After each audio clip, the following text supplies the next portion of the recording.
Hi students, all of you welcome. Welcome to Suneel Engineering Academy. I am Suneel Kumar Bandaru.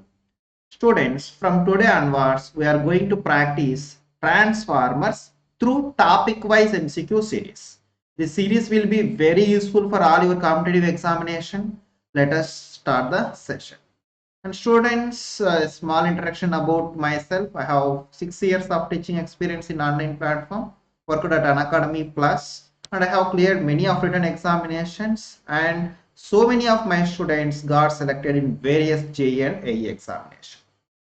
Let us take the first question, guys. Which of the following does not change in a transformer? We know very well transformer is a static device in which the constant terms are, what are the constant quantities? Constant quantities. Power is always constant, and also frequency. Power and frequency are constant terms. What are the variable? Variable terms. We know transformer can step up the voltage and also step down the voltage. That means variable are voltage. And whenever the power is constant means product of voltage into current is constant. Okay. So if you increase the voltage, what is happening to current? It will be decreased to maintain the constant power. In the same way, if you decrease the voltage, current has to be increased to maintain the constant power. So that means current also variable quantity. And one more quantity is there, that is flux, magnetic flux. This magnitude of flux also always constant. Okay, we require time varying flux. Or that is nothing but alternating flux. But the magnitude of flux is always constant. Okay, so here constant terms are power, frequency or magnitude of flux. Here frequency given, so the answer is option C. Coming to the next one, in a transformer the energy is conveyed from primary to secondary through dash. We know very well, if it is a transformer core, in transformer have two windings.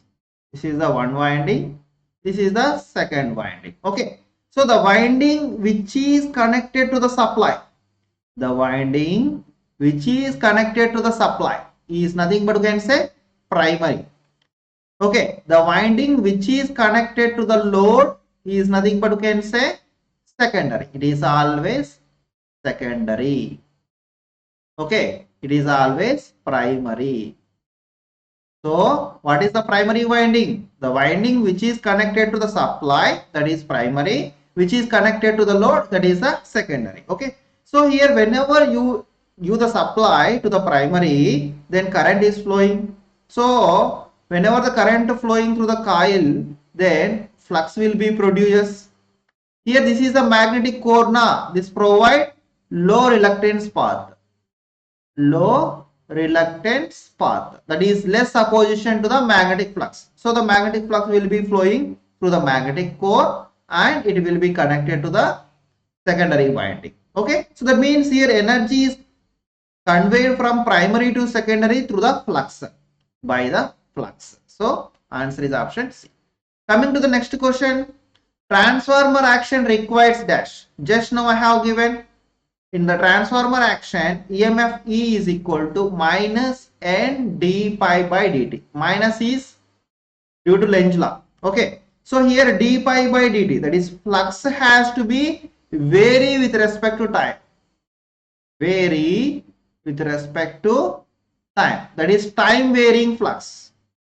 We require time varying flux. I mean alternating flux. Okay, alternating flux. For example, if you are giving constant flux, that means time invariant flux, then what will happen? D pi by dt will become 0. Whenever the d pi by dt becomes 0, EMF is 0. This will happen in case if you provide the DC supply. Whenever the EMF is 0, that is no opposition. Whenever there is no opposition, then primary winding going to be burn. So if you give DC supply to a transformer, then primary winding is going to be burn. Okay, here transformer action requires D, that is change in flux, that is alternating flux. Answer is option D. In a transformer, primary flux is always dash the secondary flux. Already I have given what are the constant terms. What are the constant terms in magnitude? Magnitude of power is constant.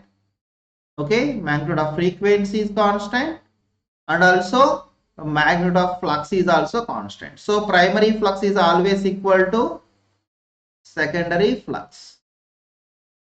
Okay, secondary flux, that is equal. Maybe some flux may be less in practical. Why? Because of some leakage flux. Okay, but in ideal case we are always take same flux in the primary and secondary. Why? Because power is constant now.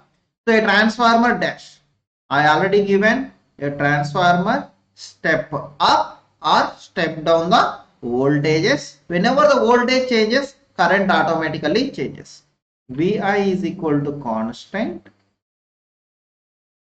So if you increase the voltage, automatically current is decreases. Why? Because it has to be maintained constant.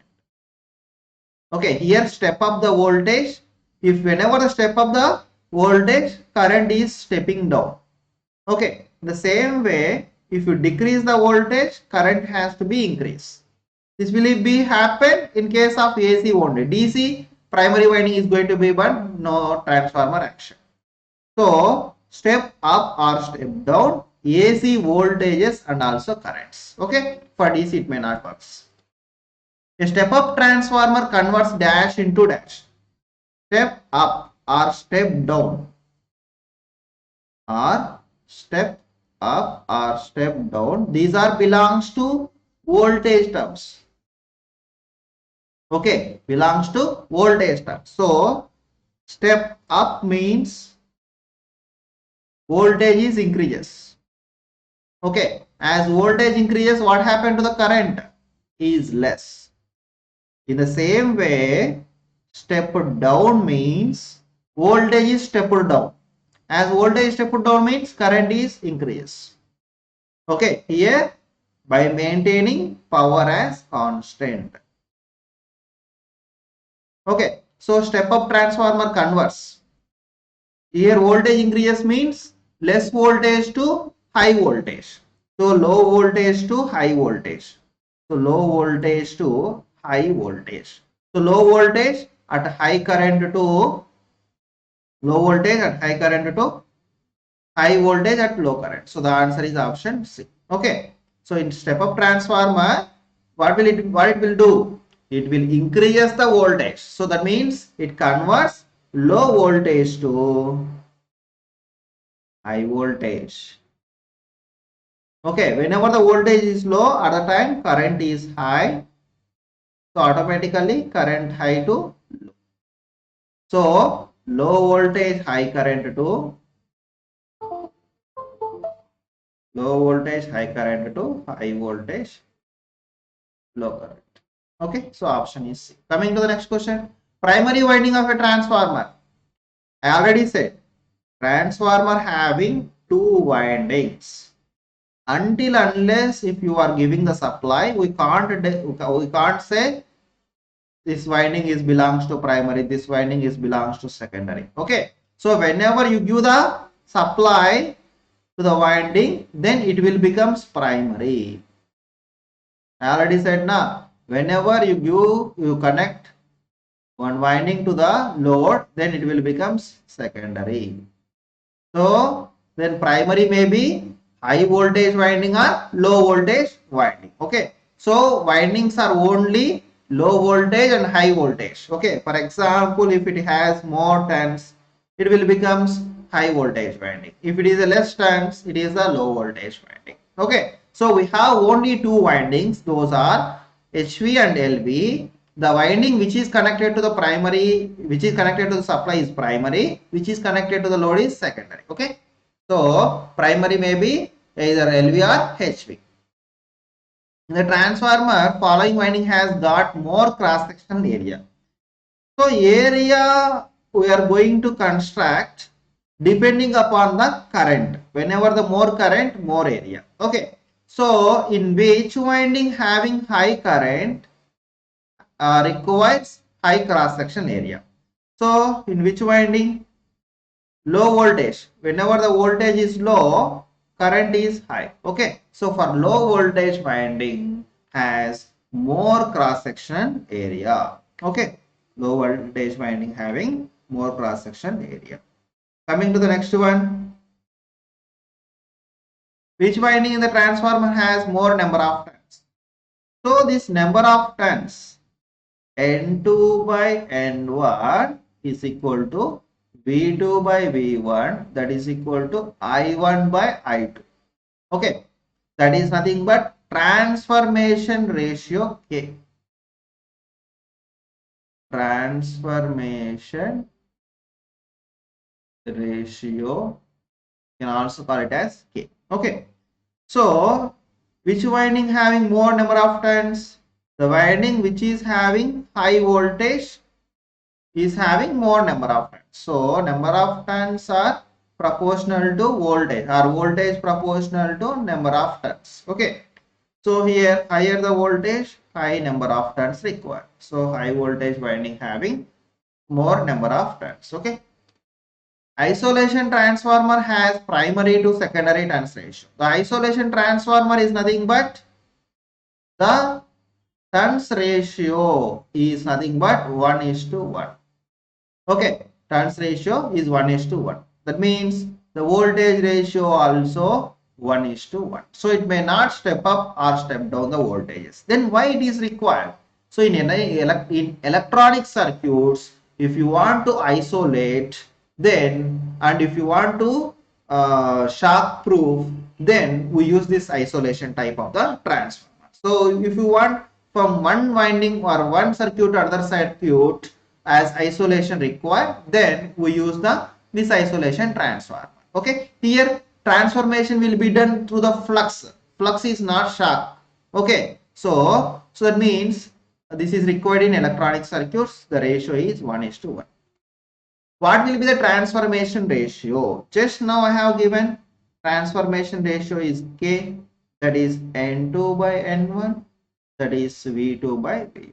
Okay, so here voltage is they have given 110 by 550, that is equal to 1 by 5, that is 0.2. Okay, 1 by 5, that is 0.2. The answer is option D. A single phase 50H transformer has voltage ratio 2200 by 220. The transformation ratio same, K is equal to V2 by V1, 110, that is equal to 1 by 10. So the answer is option C. Students, here we are discussing topic wise MCQs. Okay, so we are taking the basic topic, and in the basic topic the expected questions. And students, if you have not subscribed this channel, please click on subscribe button, and also please share the information to all your friends. The transformer used for AC welding set. In AC welding set, we require low voltage, high current is the requirement. Correct? It is our requirement. So if you want to get low voltage, then we have to use step down transformer. So the answer is options. In a transformer, the resistance between its primary and secondary. We know the basic point belongs to this transformer. The resistance between its primary and secondary is infinite.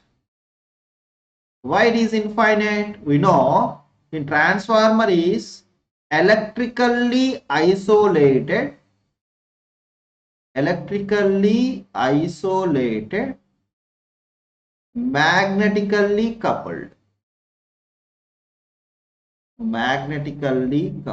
Okay, so electrically isolated means no direct connection between, no direct contact between two windings. Okay, For example, here if it is the transformer core, here we have the insulation. Upon the insulation only we have the windings. Okay. Upon the insulation only we have the windings. Okay, this one is represented as in this manner also. Is the one winding, it is the other winding. So there is no direct connection. Here we are giving magnetic core. So through the core only the flux is transformed.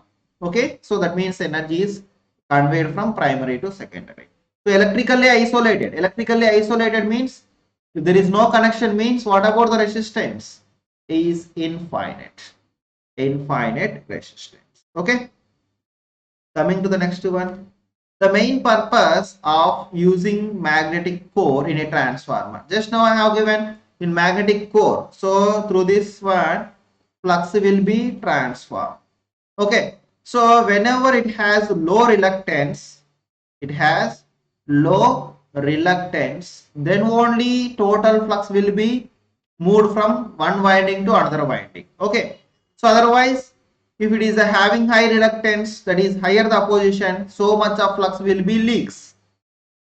But we want to transform the flux from transfer this flux from primary to secondary. Now, so for that we require a magnetic core which provide low reluctance path. Okay, low reluctance path. So core is required to decrease the reluctance of the common magnetic circuit.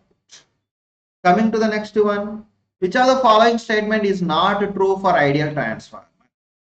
Not true for ideal transformer. So if it is ideal transformer, the resistance must be as low as possible, almost zero. But here resistances they have given high, so which is not correct.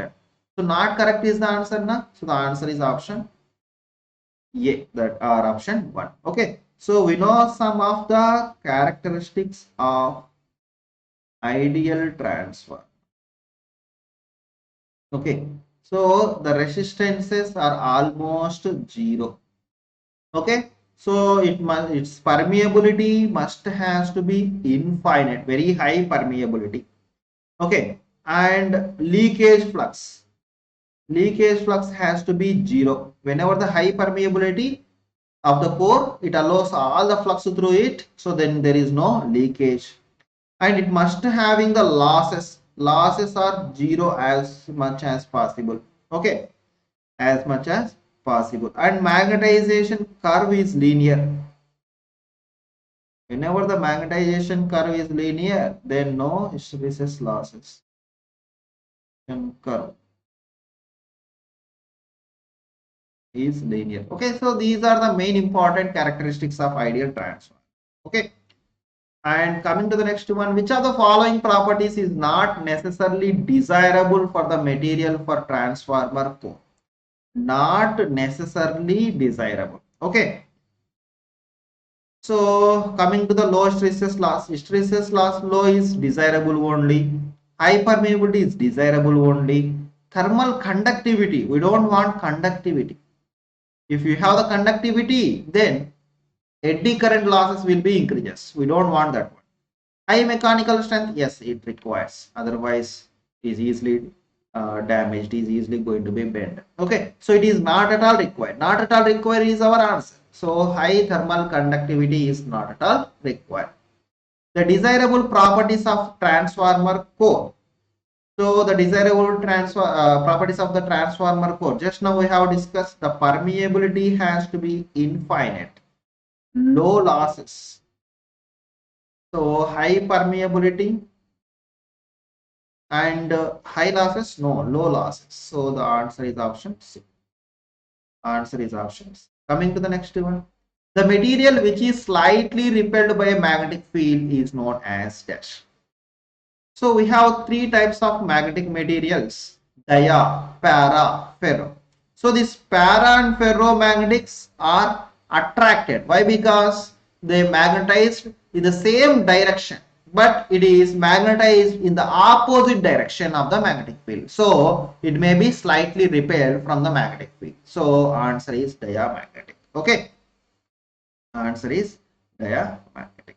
And coming to the next one, silicon content in iron lamination is kept within 5%. Why we have to do this lamination? To reduce the area of the core. If you reduce the area of the core, resistance will be increases. Rho L by A. If you decrease the area, resistance increases. As resistance increases, eddy currents will be decreases. So eddy current losses will be decreases. For this purpose, we are going to add, we are going to do the laminations. Okay. So in this lamination, generally to reduce the conductivity and also to reduce the hysteresis losses, we are going to add some silicon content. The silicon content limited to 5%. Why? Because if you add more silicon, the material will becomes brittle. What is meant by brittle? So if you try to bend that one, it may not bend. It will be breaks. It will be breaks. We don't want that property. So that's why we don't want to increase the percentage. If you increase the percentage, then material will becomes brittle. Okay. Stepped core is used in transformer in order to reduce. So whenever we use the stepped core, what is our advantage? Then the advantage is nothing but it can reduce the volume of the copper. We know copper is high cost. Okay, so if you want to reduce the copper, then we have to use the stepped type of the core. That means here it is a one-step type of the core. Here it is a 2-step, 3-step and 4-step. For example, here if you are using 3-step of the core, in this if you want to wind, this much of winding only required. But here upon this we have to use one more. That means in outer turn a lot of copper wire is required. So here less copper wire is required. So that's why we can use the step type of the core to reduce the volume of the copper. Okay. Okay, students, in the next session, we will discuss the remaining important MCQs in the transformer. Okay, so I will give my Telegram link in the description box. You can join in the Telegram group also. Okay, and if you want to download the PDF, you can visit the suneelengineeringacademy.com to download all the electrical engineering PDF. Okay. Students, if you have not subscribed this channel, please subscribe this channel and also share information to all your friends. Thank you, students.